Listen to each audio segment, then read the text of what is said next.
types of soil. We heard the parable of the bad seed, in which Jesus told us to leave the weeds to me. We explored the miracle of the feeding of the 5,000, in which Jesus instructed his disciples to take an active role in their shared ministry. We tried to figure out the emotional, heartfelt Peter, who loved Jesus too much to allow him to finish this journey, which ended on the cross. We tried to understand the parable of the wicked servant who did not offer forgiveness to his debtors. Did y'all throw a rock in the ocean with that one? I believe you did that.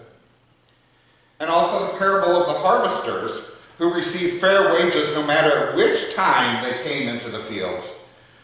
And then last weekend, Pastor Bernie examined the parable of the wicked vine dressers and God's authority in protecting the gift of free will. Phew! That was a lot of stuff to go over this summer, wasn't it? And we didn't meet every week. So much to remember and so much to think about, so much to keep in our minds and in our hearts. If taken literally, Jesus' teachings can be overwhelming. They may even cause us to question our own faith, our obedience, our willingness to be Christ-like. And we should raise those questions. I allow you to be overwhelmed with it all. It is human nature to feel unqualified, to feel a little less than perfect in our faithfulness to God's commands. We are human. So I give you permission to cut yourself a little slack. Not much, but a little. And the reason I think it's healthy to cut yourself some slack is because of what I have learned from Henri Nouwen about being a wounded healer. This will introduce you to Henri if you don't know of him.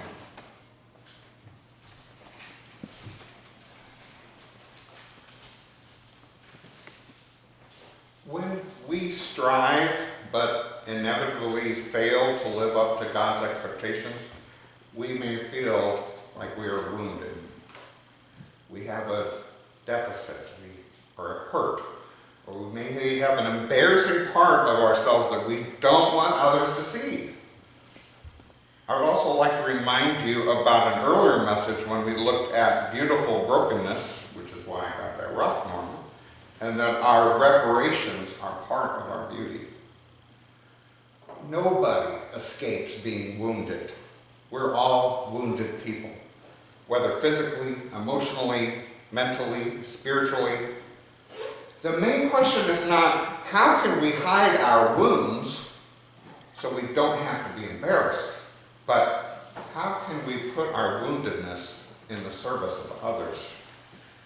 When our wounds cease to become a source of shame and instead become a source of healing, we have become what Henri calls wounded healers. Jesus is God's wounded healer. Through his wounds we are healed. Jesus' suffering and death brought joy and life. His humiliation brought glory. His rejection brought a community of love. As followers of Jesus, we can also allow our wounds to bring healing to others. Henri said this about the usefulness of being wounded. Experience tells us that we can only love because we are born out of love. That we can only give because our life is a gift. And that we can only make others free because we are set free by him whose heart is greater than ours. When we have found the anchor places for our lives in our own center, we can be free to let others enter into the safe space created for them and allow them to dance their own dance, sing their own song, and speak their own language without fear. He continues, through compassion, it is possible to recognize that the craving for love that people feel resides also in our own hearts. That the cruelty the world knows all too well is also rooted in our own impulses. Through compassion, We also sense our hope for forgiveness in our friends' eyes and our hatred in their bitter mouths. When they kill, we know that we could have done it. When they give life, we know that we can do the same. For a compassionate person, nothing human is alien, no joy and no sorrow, no way of living and no way of dying. That's what Henri said. Simply put, wounded healers offer their hurts to help others receive comfort and encouragement. They share in the sufferings of Christ, and they share with other people the comfort of Christ. 2 Corinthians 1 verse 4 says this, "They become a gentle, strong, and compassionate presence for the people around them." They're Christ's ambassadors who minister divine friendship of God to those who have disconnected from God. They become a gentle, strong, and compassionate presence for the people around them. Without doing anything, with just being present, you become a blessing. Being a wounded healer starts with a deepening self-awareness of our own personal struggles and receiving empathy, tender-hearted understanding, and compassionate support from God and from the other people that we need. Being filled with love, we can overflow with love to others. Feeling our own sadness, anger, anxiety, and inadequacy, we can deeply empathize with the emotions of other people so that they can articulate their experience and receive care. When you're going through something, who would you rather share that with? Someone who has no idea what you're going through? Or maybe somebody who's been there before? I know when Jill and I have shared very personal, intimate things about raising our son, several in this community came up and said, "We know what you went through. We went through the same thing." And that helps. It helps because you're talking to a survivor. As wounded healers in the way of Christ, we're like the psalmist. We do not deny or disdain our emotional struggles. Instead, we accept our inner distress and receive the empathy and guidance that we need, and then we can share the grace we have received with others who are hurting. This idea of being a wounded healer is not something that Henri created. The roots are very biblical, which we'll see in a moment. But to understand a little bit better why I feel Henri is speaking, especially to me, during these times of feeling less than, it's important to know his story. When Nouwen felt the most rejected, depressed, and far from God, he visited the Hermitage in St. Petersburg, Russia, and absorbed himself for weeks in meditating on Rembrandt's painting of Jesus' parable of the prodigal son. In Rembrandt's art, as in Van Gogh's, he found the wounded healer that he needed. Rembrandt stirred Nouwen's deep longings to come home to a loving father. He tells his story of being inspired to make the transition from the intellectual world of a scholar he taught at Yale and Harvard to the childlike family of the developmentally disabled Larch in Toronto, where he ended his days. To understand Henri Nouwen as a wounded healer, we need to go back to his childhood.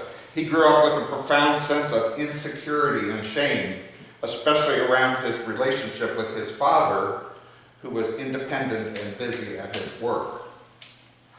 He writes, "When I was a small child, I kept asking my father and mother, 'Do you love me?'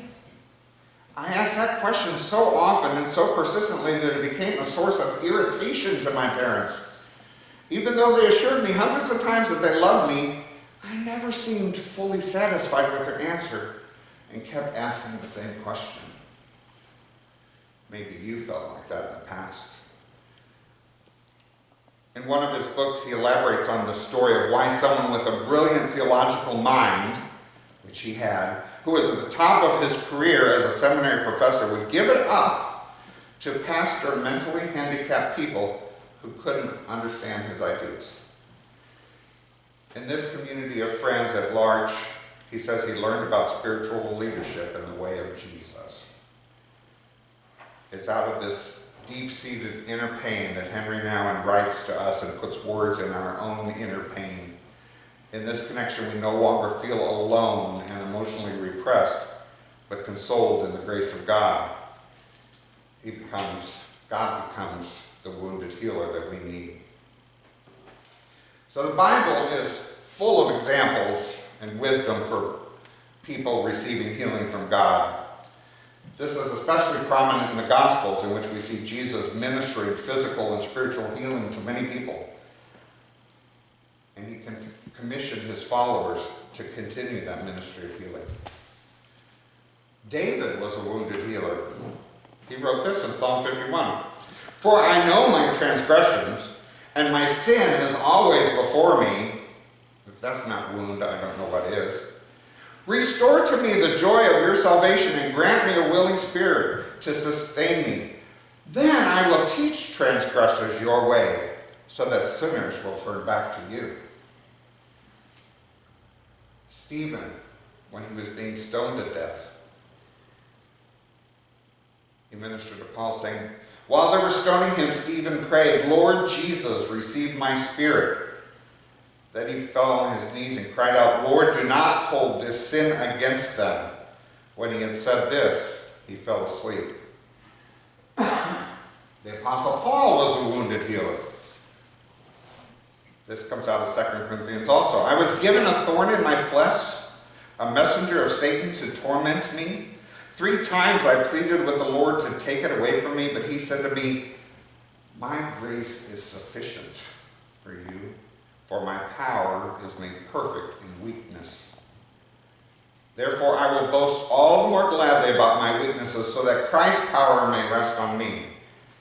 That is why, for Christ's sake, I delight in weaknesses, in insults, in hardships, in persecutions and difficulties. For when I am weak, then I am strong." When I hear this, I'm recalled the earthquake in the prison and him singing with the other prisoners, and the jailer coming to find out what was going on during all of this hubbub, and he had a convert that day. We're not perfect people. No, we're far from it. And we certainly aren't perfect Christians.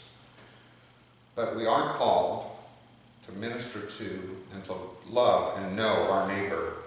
In that ministry, in that display and act of love, you may be called to share your hurt with others. Your hurt, your failings, your imperfections, all of those things give you the perfect seat from which to understand others. Who can listen, this is from Carl Jung, who can listen to a story of loneliness and despair without taking the risk of experiencing similar pains in his own heart, and even losing his precious peace of mind? In short, who can take away suffering without entering into it? Because when I have fallen, I've always been blessed enough to be picked up.